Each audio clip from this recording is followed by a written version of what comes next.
So, yun na nga po. Alas 5 na po ng hapon. Kaya po itong mga alaga nating kambing ay pauwi na. Ito po yung maginhawang alagaan. Ang kambing. Ngayon po ay pauwi na sila. Alas 5. Ito po ang aking barako.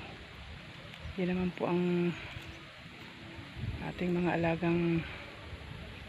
Yung isa po yung nanganak na. Yung isa ay buntis. At yung isa po ay dumalaga.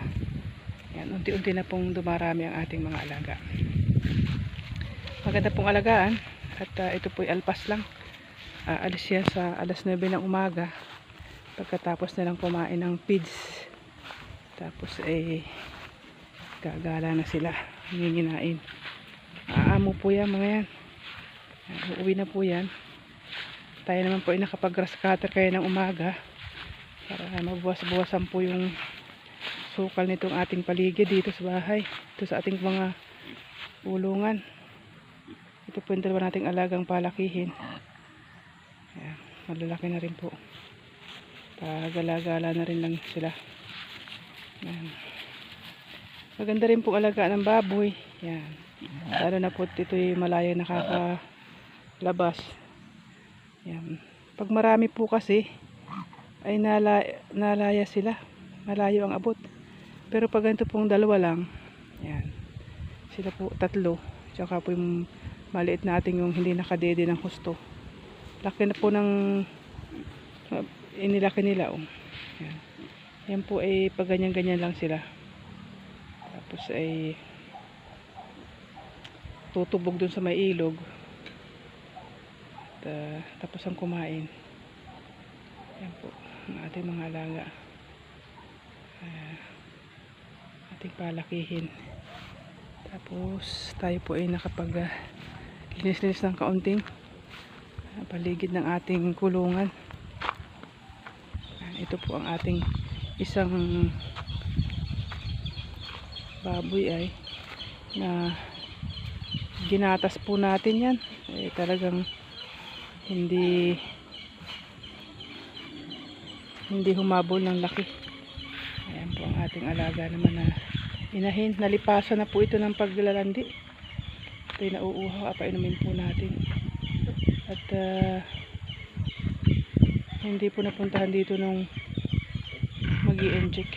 Ayan po ang ating mga alaga. Tayo naman po yung nakapag-grass cutter ng kaunting. May natira pa.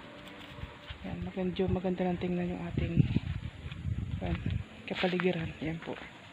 Nag-grass cutter ko po yan.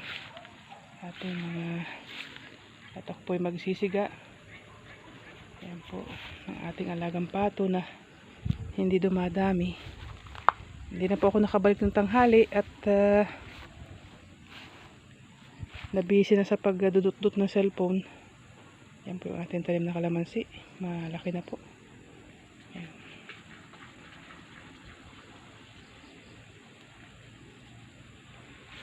Medyo luminis-linis po yung paligid natin. Ito po ang kwan.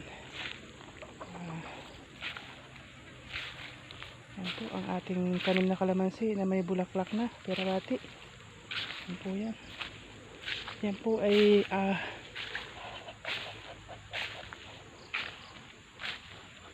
itanim ko po dito ay 6. Ito po ang tumubo. Tsaka yung dalawa doon. Yan. Nakapag grass cutter po tayo dito. At maigi rin taniman ng kalabasa.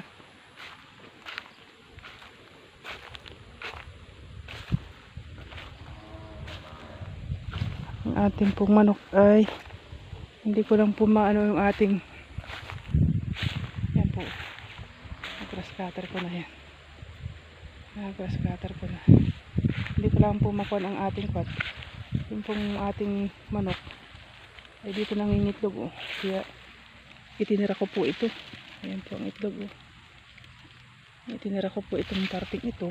At may nangingitlog pong manok natin. Ito po kalamansi po yan. Ito po kalamansi. Medyo ganda po sa paningin ang ating paligid. Ayan po. Nahawan. Ngayon po naman ay ako po ay magsisiga. Yan. Yan po yung ating kambing. Ang pangarap po natin ay talagang dumami yung mga alaga natin. At kailangan po yung manok ang maparami dito. Yung magagandang lahing manok. Yan po. Yan. Tayo po ay nakapag-grass cutter. Maganda na pong tingnan. Magandang tingnan yung paligid natin. Yan. Sa susunod po ay yung labas namang yun ay. Labas ng bakod. Yan po.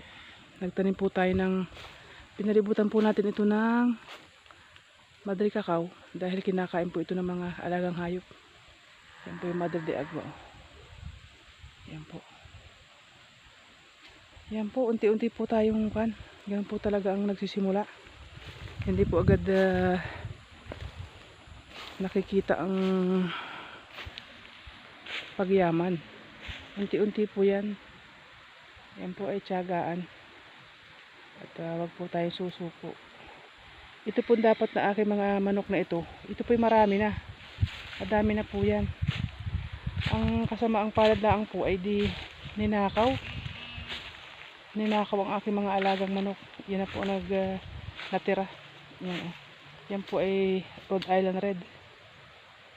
Yan po natira. Nangingitog na po yan. Dito nga po sa kwan. Sa suka lang ito ay. Kaya masaya po sila. Kaya hinawanan ko po yan. Dahil malayo na po ang abot nitong manok ko.